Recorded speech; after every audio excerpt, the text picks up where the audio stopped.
I was so sick of being sick. To be honest, I think I played the victim for a very long time in my life.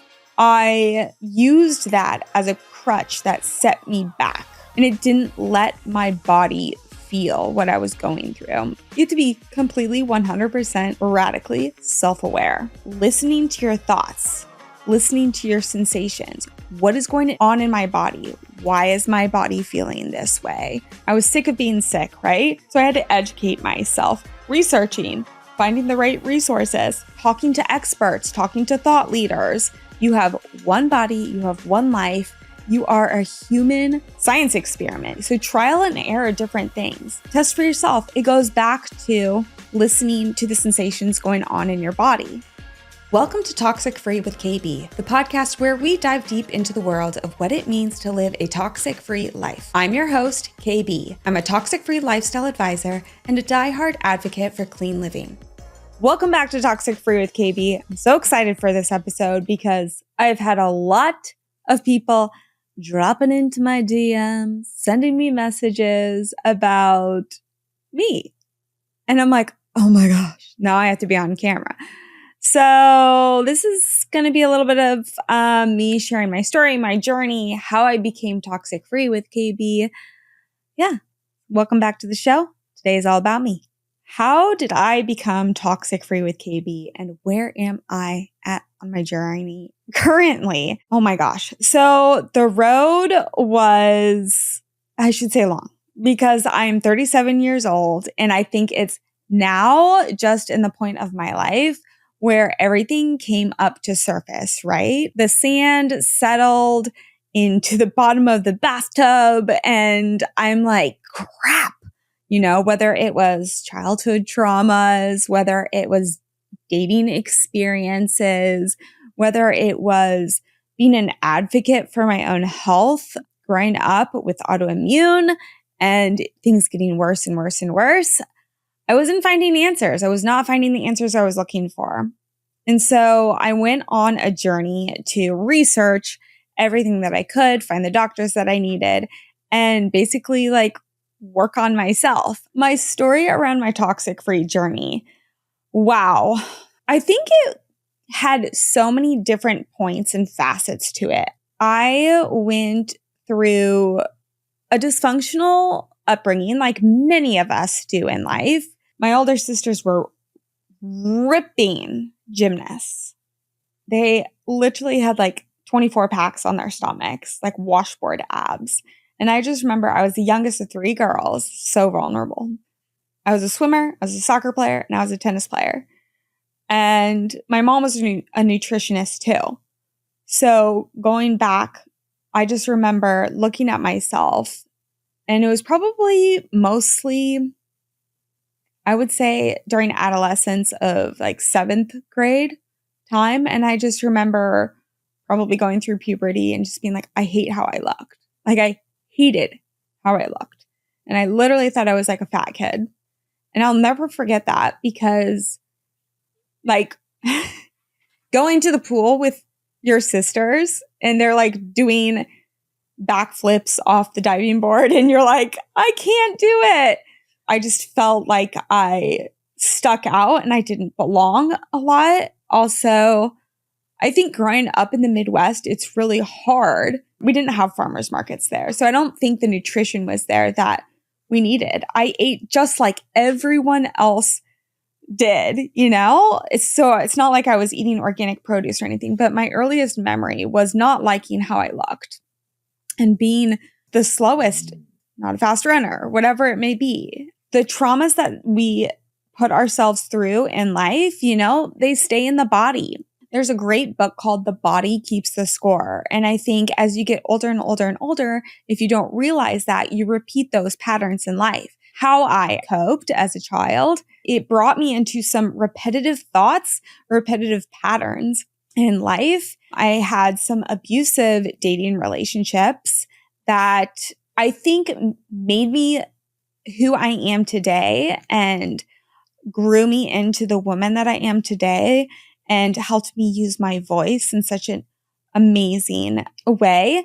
And then part of the journey also was living in households. Like I had mold illness. A lot of you have been following me like along my journey know that I have lived in a couple of moldy situations in LA, water damaged homes, and even here in Santa Barbara. One of my first visual instances of when I got mold illness, I was living in Los Angeles. I was living in a brand new home, and I was living with 3 girls, roommate life.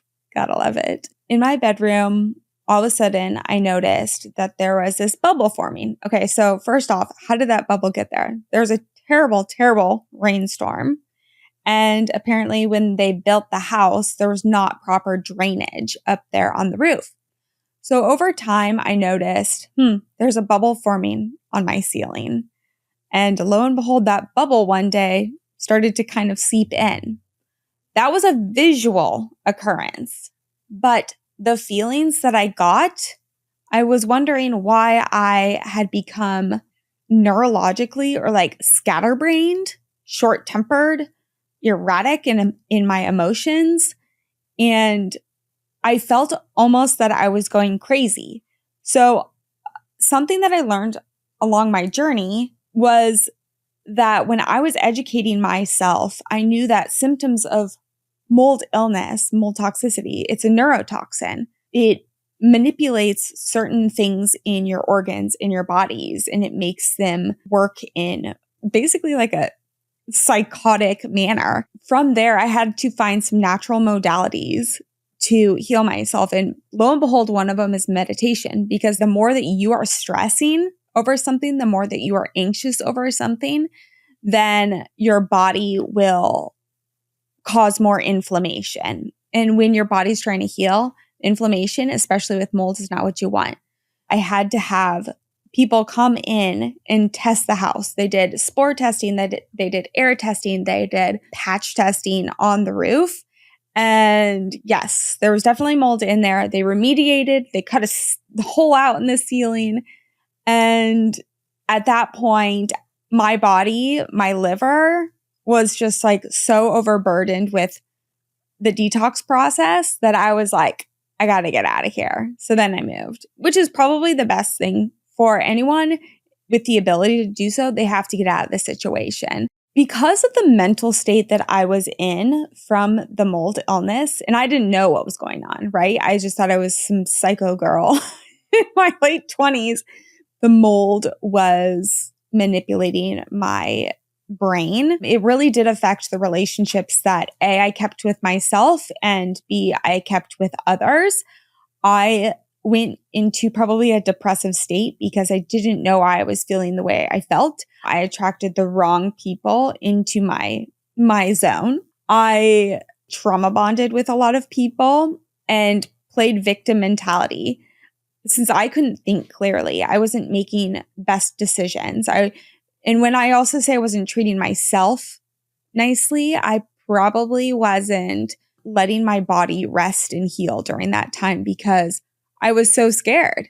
I didn't know what to do. And I was so urgent to get everything done. I know my husband can know for a matter of fact, when I got mold illness again here in Santa Barbara, I kind of became crazy person again, even though I've been told time and time again, no one's ever crazy. I wanted to get things done and I wanted to get things fixed really, really fast. And I had no patience whatsoever. And so I think like when we talk about environmental toxins and moving them into relationship toxins, I think they definitely go hand in hand because where you live definitely shapes who you are. If we don't have the knowledge, or if I didn't dive in deep to learn about how to heal, what herbs to use, what practitioners to go to, then I might still be in those repetitive patterns. Neglecting personal boundaries.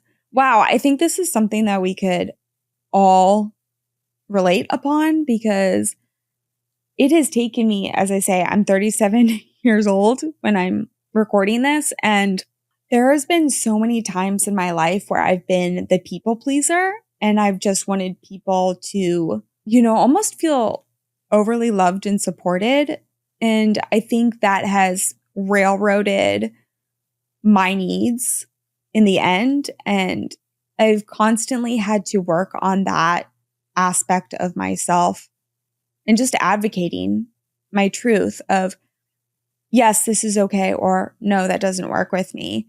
And I think we can all relate that that's one of the hardest things, boundary building. That's one of the hardest qualities to build in life, one of the hardest pillars to build, one of the hardest practices to build. Because in the end, like, it's only yourself that you're hurting. By creating boundaries, I was able to show people that, and I'm still working on it. Trust me, I'm still working on boundaries. When I advocate for myself, I'm able to show people why I should be treated a certain way or how I should be treating myself. My road to wellness, and I feel like I've gotten better at this. Sometimes I still go in my repetitive patterns. I think my husband is like, can see me on the daily basis of this. But my road to wellness in general, I was so sick of being sick. To be honest, I think I played the victim mentality for a very long time in my life, especially throughout my 20s. I used that as a crutch that set me back and held me back. And it didn't let my body feel what I was going through. As I said before, the body keeps the score. And I have a really great therapist that told me self-awareness, you have to be completely, this is step one, right? You have to be completely 100% radically self-aware, right? And that being listening to your thoughts, listening to your sensations. What is going on in my body? Why is my body feeling this way? What is deeper behind this? And I know it sounds like such a long process, but being so self-aware that what you're saying in that moment, what you're doing in that moment comes from something, comes from some reason. So stop, take a beat, and listen to yourself. I think that's step one. Step two is education. I was sick of being sick, right? So I had to educate myself. Part of that was starting a blog, researching, finding the right resources, talking to experts, talking to thought leaders, people that have been through my same journey or a similar journey. That is huge on the educational purpose. That way you can be a self-advocate for yourself. Step three, experiment. Oh my gosh. The amount of times I tell people, I've told my stepchildren, I've told my clients that experiment is probably one of the most beautiful things that we have the ability to do for ourselves. You have one body, you have one life, you are a human science experiment, basically. So trial and error different things. You don't necessarily have to always watch what that person's doing and saying, oh my gosh, that's what I have to do too. That's going to heal me. That supplement's going to heal me. Test for yourself. It goes back to listening to the sensations going on in your body. Does that work for you? Does that not work for you? Remember, everyone has completely 100% different needs. So play with it a little bit. You are your own vessel. Okay, so why did I decide to start a podcast? Frankly, curiosity. Curiosity and self-advocacy, I think. I went through a period in my life where I was poor. I was hustling. I was working as hard as I could. I was trying to live in LA. Girl from Kansas here. I was doing all the things. And I originally started out with a blog way back when I lived in Kansas City. And I was deep into writing about things. But then when I was starting to learn about my health and my wellness and just like evolving from there, I thought one day, this was almost 7 years ago, that I was like, instead of writing the interviews of the curiosity that was stemming about, why don't I just interview these people? I couldn't see all these amazing doctors. So why not ask for them to come on my show? And of course I said yes. And I was getting all this amazing information that I needed to help me build the life that I needed to be healthy once again. I have discovered this product that has literally changed my life. I use it time and time again when basically I feel as though I need a little more oomph in my self-care routine. I'm talking Medicine Mama's Vulva Care. Guys, did you know that vulvas are a vital part of women's health? Yeah, they have been ignored for far too long. And Vulva Care creates the space and time for women of all ages to get in touch with every part of their bodies. Medicine Mama has done just that. They've created a line of vulva skincare products that are hormone-free, OBGYN approved, clinically tested, and have over 12,000 five-star reviews. Probably more by now. I use the Vulva Balm every single day, and let me tell you, it is so nourishing and luscious and doesn't disrupt my vaginal pH. Holla frickin' Luya, ladies. Try Medicine Mama for yourself and let me know what you think. Get 15% off all menopause, pregnancy, postpartum, grooming, and even sexual wellness products. You know what I'm talking about. You can use my code TOXICFREE15 at checkout. Again, that code for 15% off all purchases, use code TOXICFREE15. Guys, if you want to learn more, tune into Toxic Free with KB, episode number 282 with the Medicine Mama herself, Dr. Claire Bertuccio. Are you ready to elevate your skincare game? Meet Delavie Sciences, a revolutionary skincare brand blending cutting-edge science with natural ingredients to create products that truly deliver. With proprietary formulas like their award-winning Ionia line, Delavie Sciences harnesses the power of space-age technology and advanced research to target fine lines, wrinkles, and skin damage. I absolutely love this line so incredibly much, y'all. I use it daily and have noticed that my fine lines that were starting to form have been dramatically reduced in appearance. Yes, naturally. This is definitely a hooray moment for me. I also love that their products are dermatologically and clinically tested, as well as a toxin-free. Perfect for anyone embracing a healthier and toxic-free lifestyle. Guys, I don't approve everything, but this I definitely approve. By listening to Toxic Free with KB, you'll get exclusive access to, get this, 25% off all Delavie Science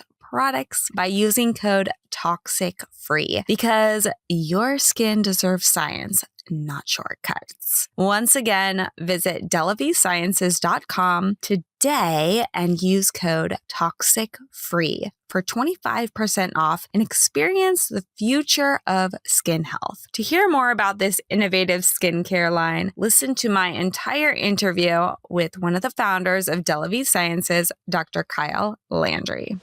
Because of the journey that I've been on, I've established a couple of key things, and that's how the 4 pillars of Toxic Free with KB came about. So I have relationships, I have food and nourishment, I have environment, and I have personal care and beauty. Those were established over time because it basically is the whole facet of lifestyle, if you think about it. And we all go through the self-discovery of those 4 elements. Let's start with relationships, okay?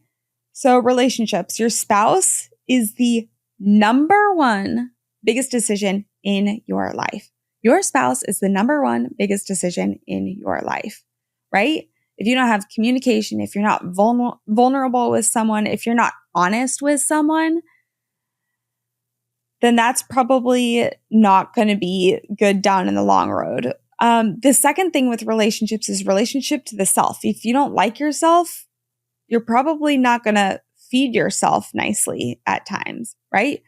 If you don't like yourself, you're probably not going to be surrounding yourself with the people that are going to serve you most or motivate you in life.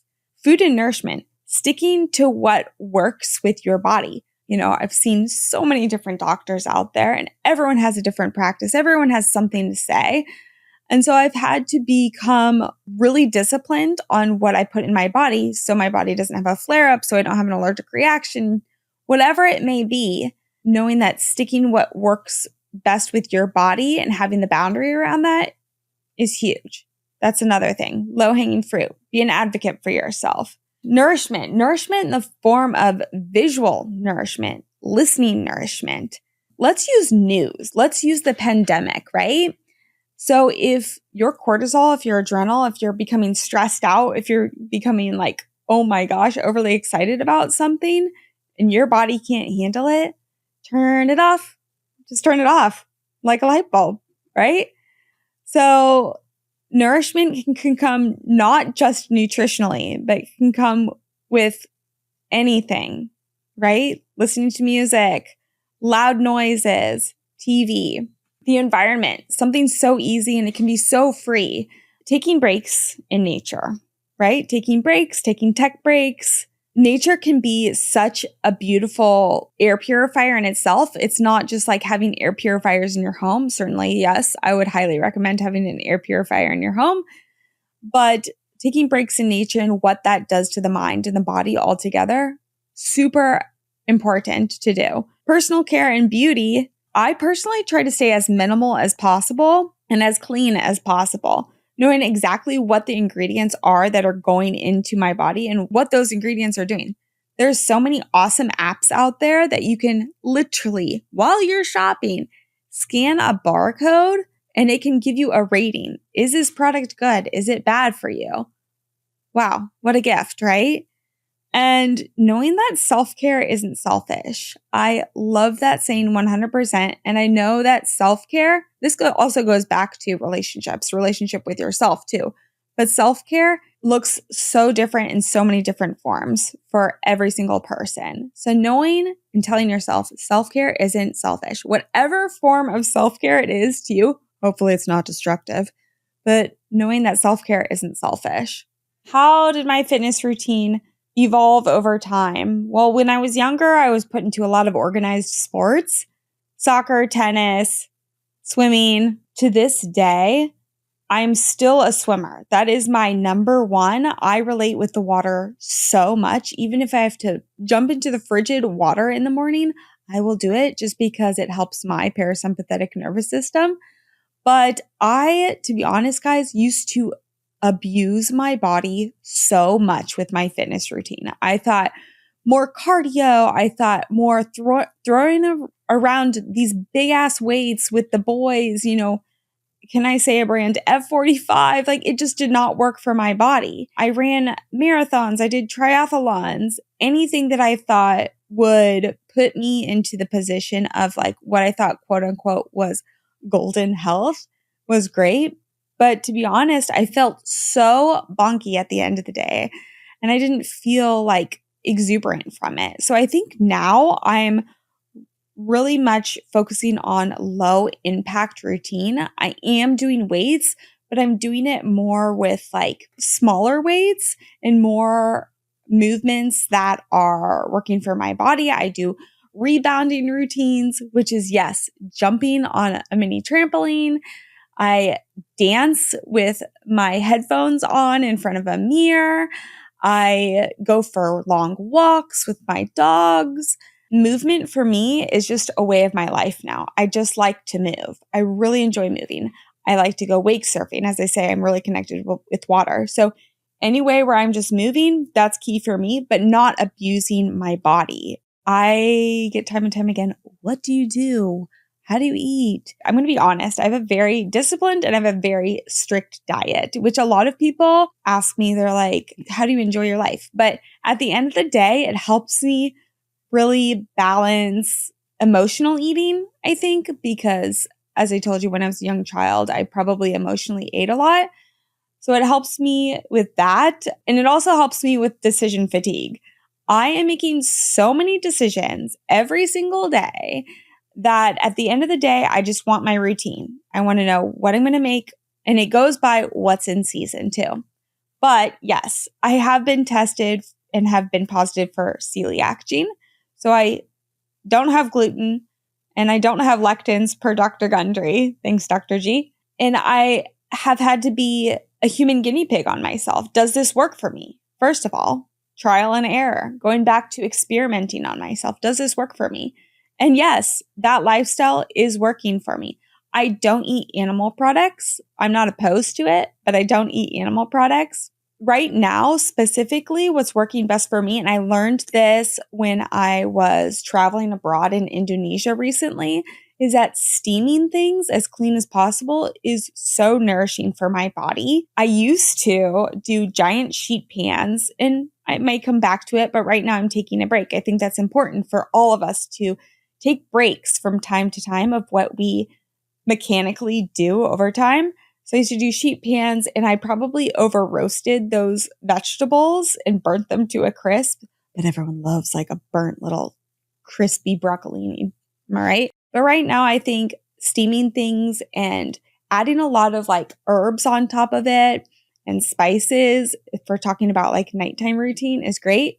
I'm also a big believer that when we go back to listening to our body, and I'm learning to listen to my body a little bit more, I think back to, okay, what my mom always taught me. She said, close your eyes and imagine, like, what are your taste buds saying right now? Are you wanting something sweet? Are you wanting something salty? You know? And I think that really helps me. Like for breakfast, do I want fruit or do I want salads or do I want something salty? And I can make a decision from there. But generally, I have the same thing every day at the same time every day.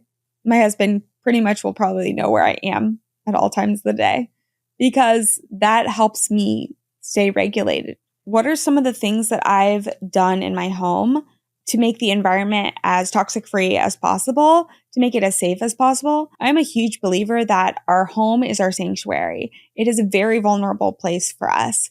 We have our entire lives, mentally, physically, emotionally, spiritually, in our homes. And the things that you breathe constantly, touch constantly, they affect you 100%. They affect everyone around you.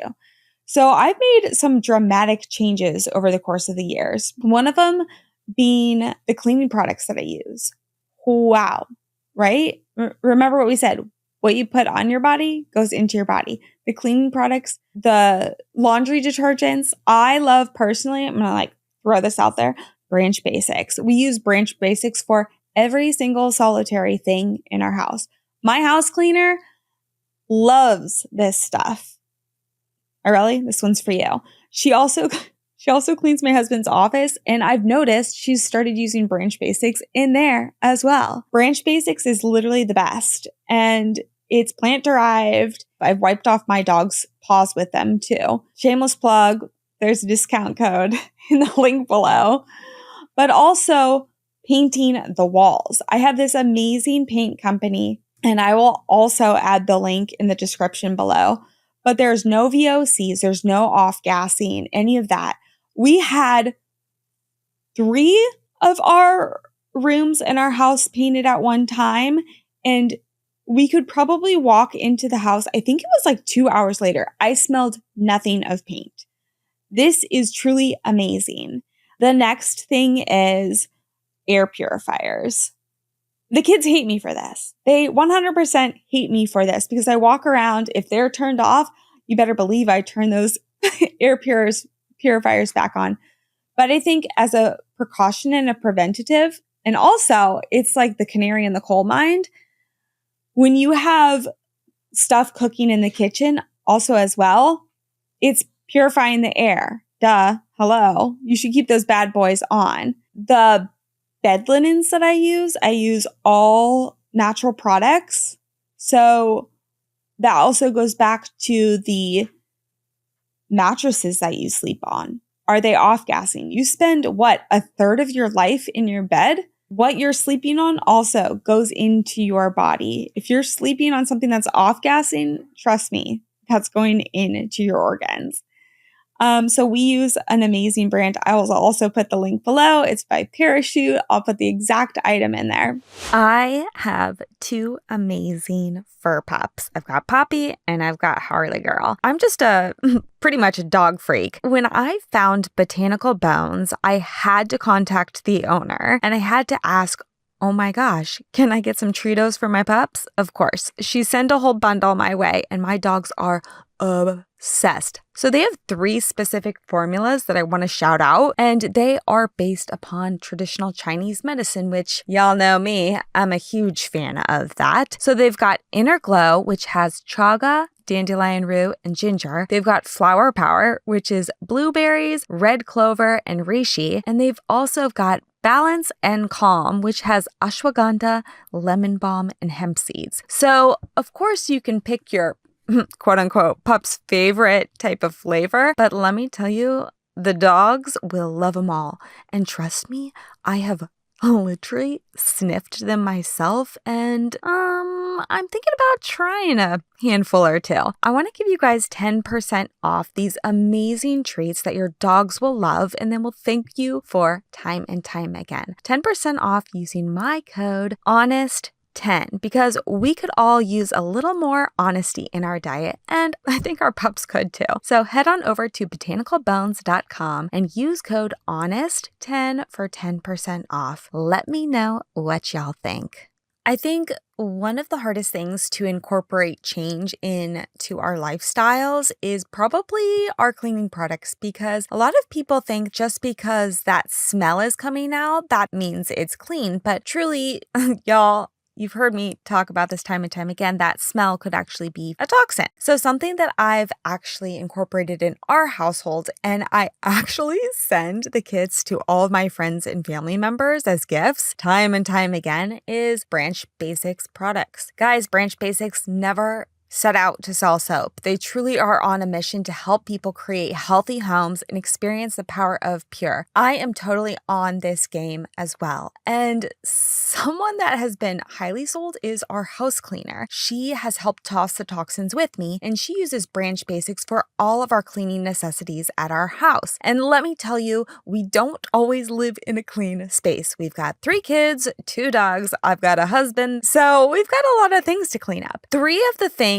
that have really popped into my shopping cart lately are their new formula laundry detergent. Their toxic-free candle, because, you know, baby girl loves a good bath time and sitting by the candles at night when she enjoys her good veggie bowls. And also their hand soap. But 2 of the staples that I live by in our household, and trust me when I tell you I can use this for everything, even on my pups, is their Oxygen Boost and their Liquid Gold Concentrate. So guys, I'd like to help you get started on your cleaning by giving you 15% off all starter kits. And also, guys, this applies to their hand soap and their toxic-free candle, all the things. Not only will you get your starter kit, but you can get a whole bunch of other items to stock up on. Give the gift to yourself and use my code over at Branch Basics, which is Toxic-Free KB. Guys, again, if you want 15% off, use Toxic-Free KB. I've been asked, what is KB's personal care and beauty routine? Guys, the cat's out of the bag. I really don't do much. I'm quite a simple bean. This is what I do. So I literally wash my face every single day with Dr. Bronner's Sugar Scrub Soap. It's orange, it's a little bit gummy, and it smells really, really good. I don't know. It just works for me. I found it. It's not a bar of soap. It comes in a pump. So I use that every single day. Pretty basic, I know. No fun. But it's clean. So what I do after that is, if I'm not exfoliating, I actually exfoliate my face a lot. And I think that helps with cellular turnover. But after that, I put what I'm using right now is De La Vie Sciences serum. I'll put a link below. I just had an amazing episode with Dr. Kyle Landry about the whole product itself.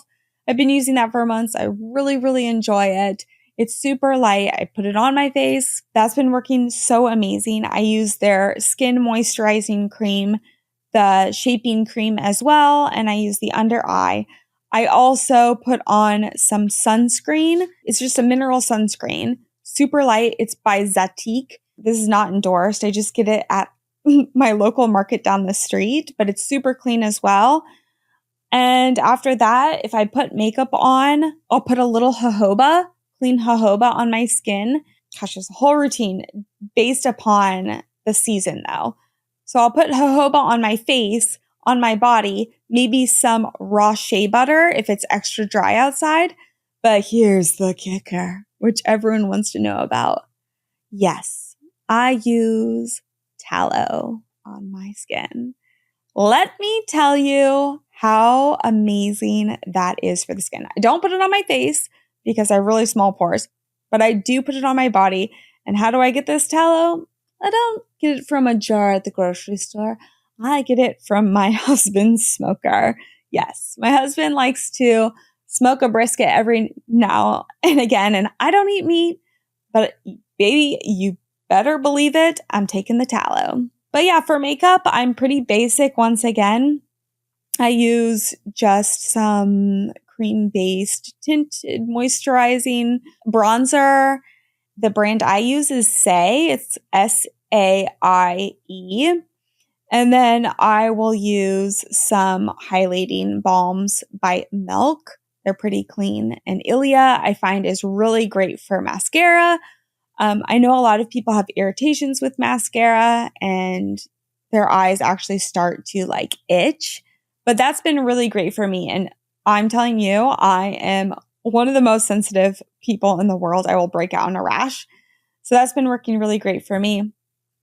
I am so fortunate to be able to get some more intense facials, like dermaplaning, I feel like is something I've really gotten into, which is basically shaving your face. I was told one time that I had peach fuzz on my face. Yes, we all know I've got peach fuzz on my face. So I dermaplane my face, which is another really great aspect for anti-aging. The more cellular turnover you have, the better, I think. And then also people are like, your eyebrows. I don't do anything extreme except I do just put like this freezing gel on my eyebrows and I tweeze them and stuff every now and then. But yeah, that's pretty basic, I feel like, right? No? So my hair is probably the most toxic thing that I do for myself. That's probably my big kicker of moderation out there. I go to my amazing friend in Los Angeles. Shout out to you, Riri. My hair's never looked better. Yes, I do every once in a while get some color in there. But besides that, I feel like it's pretty basic on that aspect. I do use a pretty clean product. If there's someone out there that can tell me a brand that's truly clean, that like a shampoo and conditioner that also does clean your hair and doesn't make it look oily in the end. My whole 37 years of existence, and I wash my hair a lot because I'm a swimmer, I have not found something that will work for my hair that also doesn't make it greasy after 2 days or overly dry. There's just like nothing perfect out there. I've tried the custom things. I've tried all the things. So now the brand that I'm using, I like. I really, really like. I think it's called Rose, R-O-Z. It's been working for me. That is probably not the cleanest brand out there, but it's working for me and it is a cleaner option. My nails, this goes back to also kind of like painting your house. I go to a toxic-free nail salon. It's awesome. With my autoimmune of having Raynaud's, my fingers sometimes look blue and get puffy and crack. So one thing that I do for myself to help my self-esteem, because I've had not the best self-confidence in my hands before, as my husband points out. I guess you're not going to be a hand model. Yes, I know. I'm not going to be a hand model. But one of my self-love that I do for myself is getting my nails done. And also, since I live such a masculine life of working out and working in tech and being bold in my lifestyle, it's something feminine I can do for myself. So I go to a non-toxic manicure and pedicure salon. There's no scent in there that you would walk in and be like, ew, you're like painting your nails. It smells clean. It smells pure. It is seaweed gel based.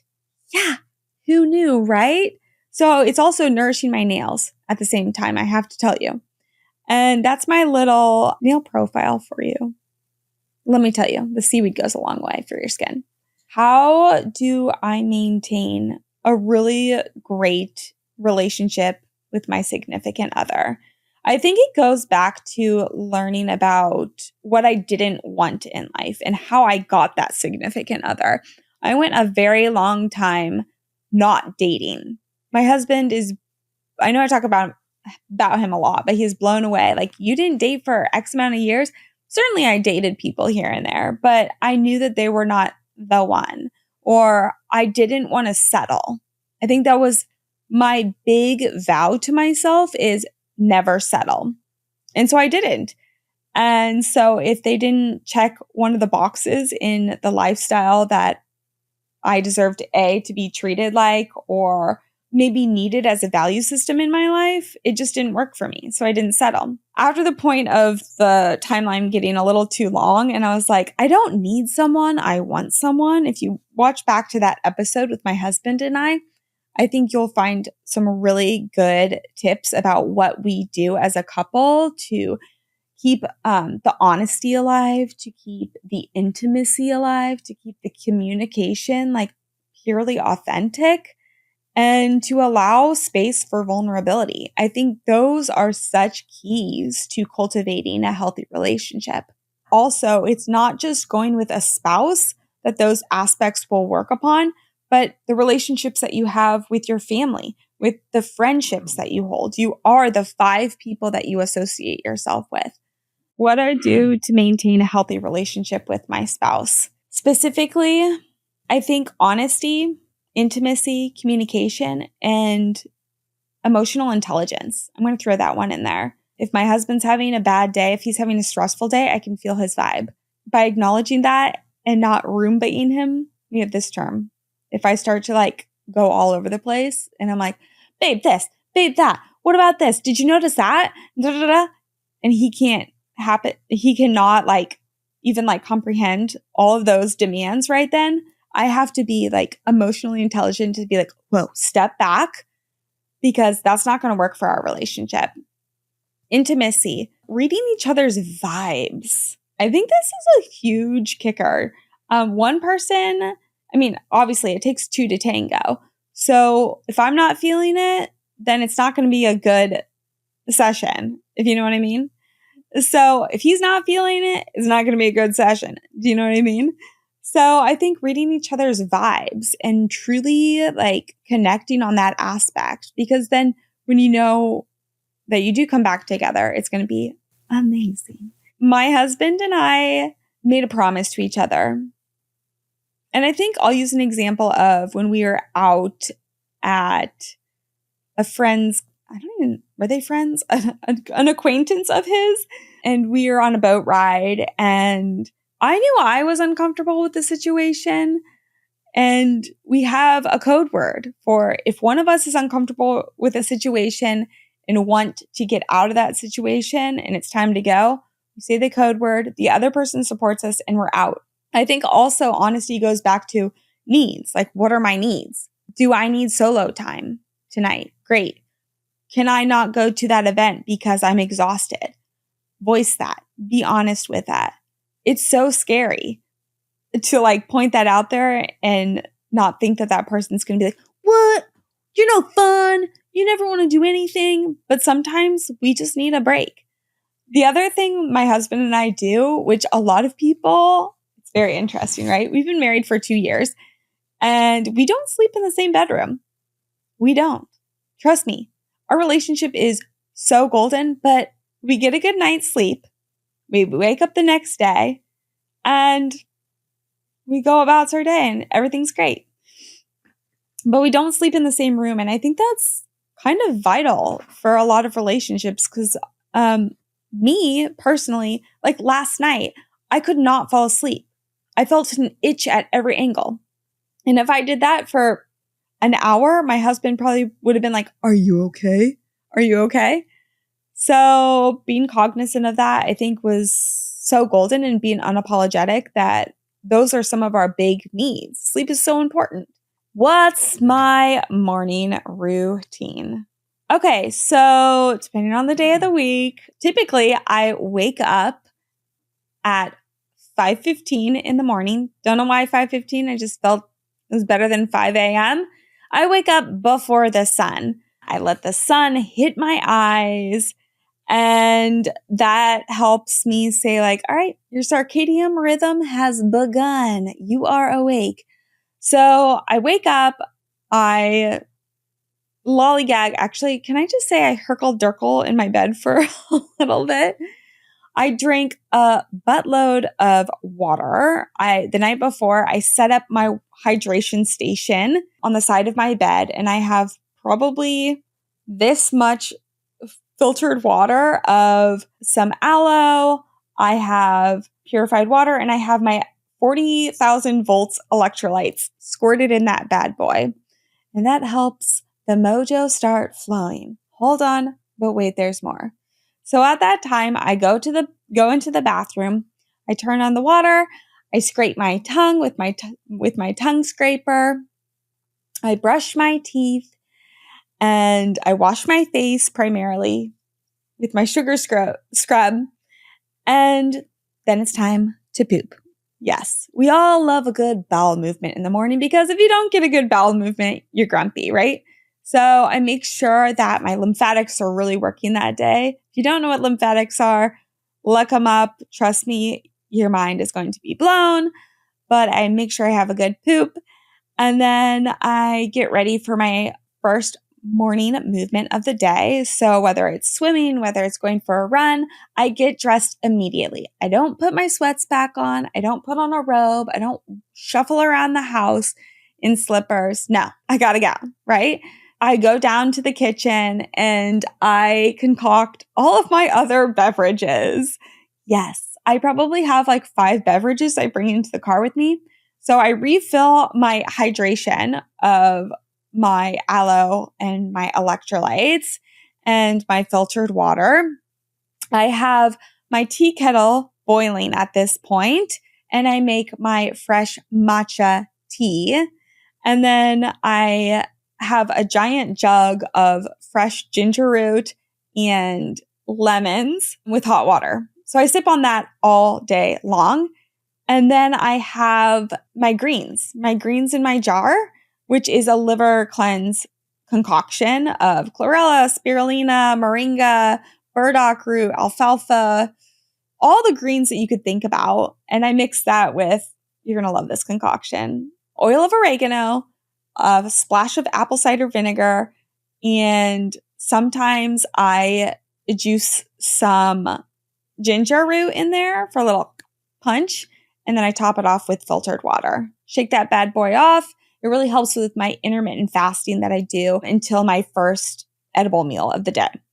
So I get my morning movement in, whether it's a quick cardio, whether it is strength training, whether it's rebounding routine. I make sure to get my mojo running. I shower and bathe after that. And then I always go to my morning meditation. And morning is the best time for me to really sit with myself, whether I grab my journal, whether I'm doing a movement meditation, whether it's a yoga practice, or I'm sitting with those thoughts that come and are downloaded to me at that time. Maybe I'm writing a podcast. Maybe I'm having a battle with myself or a significant other. And I'm just like, how am I going to deal with this situation? Whatever is coming to me, I write it down during class. And then I leave the class and I feel so light and airy, and the world is my oyster. I know, right? So then after that, I have my first edible meal of the day. I do intermittent fast generally, depending on where I am in the cycle of my month. So 12 to 16 hours, depending on. And I think the liver cleanse greens in the morning and the hydration, making sure that you're properly hydrated before you put anything edible in your body. For me, this is what works. Other people might have to have like a scoop of peanut butter in the morning, but me, this is what works. And when I do have my first edible meal of the day, I make sure it has a lot of protein in it, or the protein that's working for me at that time. I don't eat animal protein, so the protein that I am really enjoying right now is Sacha Inchi protein. You're like, what? Sacha Inchi what? I know. Every time I ask someone at the market, they're like, excuse me, what? But it's basically an Amazonian peanut, and it gives me so many omega-3, 6s, and 9s. And let me tell you, my body has been transformed. I'm not trying to sell you Sacha-Inchi, and please don't take them all because I really, really love them. That's basically my morning routine, but that's why I wake up so early. I travel a lot, so the common question is, how do I stay toxic free? How do I stay healthy? How do I stay vibrant on the road? I travel domestically. I travel internationally. And some of those international flights are so mother effing long. I just went on one that was 30 hours of traveling. I can't even believe that I survived that. So I kind of have mini freak out moments of what am I even going to consume at that time? How am I going to keep my energy levels high? The number one kicker is for me and for everyone, be prepared. I am always prepared. So just like you have a toiletry bag where you have your makeup or your skincare or your shaving equipment or your hairbrush, you need to have, and I always have this in my pantry, I have a bag that is my carry-on travel snacks, right? And a lot of them come in protein powders, right? And I turn those protein powders into peanut butters, basically on the road. I have my greens in there as well. If you do well with oats, guys, that is probably a really great travel hack. You can just add hot water to that. And I always pack fresh veggies. I pack fresh fruit like apples that are really great on the road and hummus at times. Part of being prepared is I do my research. So generally, there's so many Whole Foods available, Whole Foods markets. I'm talking about the supermarket, and they all kind of carry the same thing. So I know that if I'm in a location that has a Whole Foods, I can get a takeout of X, Y, or Z from that marketplace for dinner or a snack, or I can load up on those snacks. What else do? I drink a lot of hydration on the road, and I make sure that I'm drinking a ton of tea. Packing my tea bags is key to keeping your immunities up and your supplements that you need to have on the road as well. But yeah, now when I travel on an airplane, no, I'm not going to eat airplane food. Sorry. No, don't question me. Don't ask me again. I'm not going to. No. Airplane gas. I smelled you back there in 34D. People are like, you can't be that perfect. What's the devil on my shoulder of being an angel, a toxic-free angel? Certainly, there's moderation. I think I mentioned it before. My hair. I use toxins in my hair for sure. I probably don't have the cleanest shampoo and conditioner. I do have cravings, and I do give in to those cravings. My cravings are probably different than yours, as I grew up as a nutritionist daughter. But I do love salty foods. So whether it's kind of like a snacky food, like a crunchy thing, I will probably go down a rabbit hole with those. Okay, true story. During the pandemic, I know we all had something. I probably ate pounds and pounds and pounds of coconut chips. No joke. I also would honey. Okay, this is what my doctor said. I do love a honey, and I've had to stay away from it for a while because my doctor said it was spiking my glucose levels way too high. It's pretty much like a drug for me. But I think going back to salty foods, can I give that? I don't drink or anything. I mean, certainly back in the day, I could have a tequila every once in a while. What was my first toxic-free habit? Oh my gosh. I would say relationships. I will never forget that in high school, my parents were going through a divorce, and I decided right then and right there, I was in charge of my own life, and I was in charge of basically my destiny. I don't know what happened to me overnight, but I changed a lot of aspects and routines in my life. I started maybe working out, running into sport, but also the people I hung around. I wasn't doing the things that they were doing as well. And I think that shaped the people that came to me in the end. I was no fun anymore, right? I was not going to abuse my body. I wanted to enrich my body. I wanted to bring happiness back into my life again. Yeah, I have to say I did stay away from a lot of the high school parties in the end. And I think that really gave me time to think about myself and what I really wanted in my life and the people that I wanted in my life because it wasn't serving me. I chose not to gossip. It felt disgusting in my life. And still to this day, I get so put off by people that are wanting to start small talk in the form of gossip. I have no space for negativity in my life. And it's not that I'm trying to be like positive Patty all the time, because certainly I go through moods and stuff.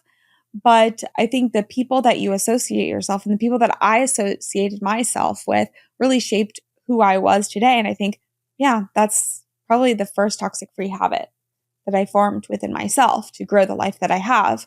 What was my second toxic-free habit? I think upon that, how I thought turned into like, how did I really want to feel from that? The thoughts turns into actions. So my actions gave me choice, right? What do I want to put in my body? How do I want to feel that way in return? Do I feel better by, putting organic non-GMO items in my body? Certainly I do, right? Do I feel worse when I eat seed oils and things that make my stomach feel ill in the end? Certainly I do. I think all of these things go hand in hand, and I had to learn by experimenting on myself. I remember being such a sensitive child. As I was younger and going to my grandparents' house, and if I ate something too rich, my body just couldn't handle it. I've been that way ever since I was a child. So I think just like acknowledging like your body and your body's needs, I think that helped me tremendously. So cleaning out the closet. Here we go. What is my everyday non-negotiable? That's a loaded question. But I would say my everyday non-negotiable is being in sunshine. That's just like one of them.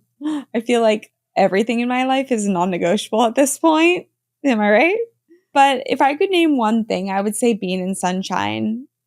If there's no sunshine in my world during that day, it's probably not going to be a good day. So therefore, I'll probably go into try to find a sauna somewhere just to feel that warmth. My husband and I tried to find sun one day. We literally did not have sun in Santa Barbara for a couple of days. So we did this. All right. We bundled up. It was a cold winter in Santa Barbara. We bundled up. We put all of our sweats on. We put our big parkas on. We got in our boat. Yes, we drove our boat from mainland Santa Barbara across the channel over to the Channel Islands because we were thinking, we just need to get out of this fog bubble and there will be sun on the other side. There was no sun over there.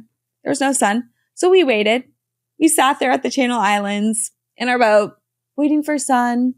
And all of a sudden, out of nowhere, the clouds parted. And lo and behold, that little ray of sunshine came. I was like, babe, take off your coats. And we stripped down to our swimsuits and we're like, it was so worth it though. You got to do what you got to do for sun, right? Vitamin D, so important in my life. Okay, so what is one easy toxic-free habit that we could all start doing today? I ask this time and time again, and it's my turn. I would say something I probably need to practice more of myself is listening before speaking. Yep, that's it. That's the first thing that comes to my mind. There you have it.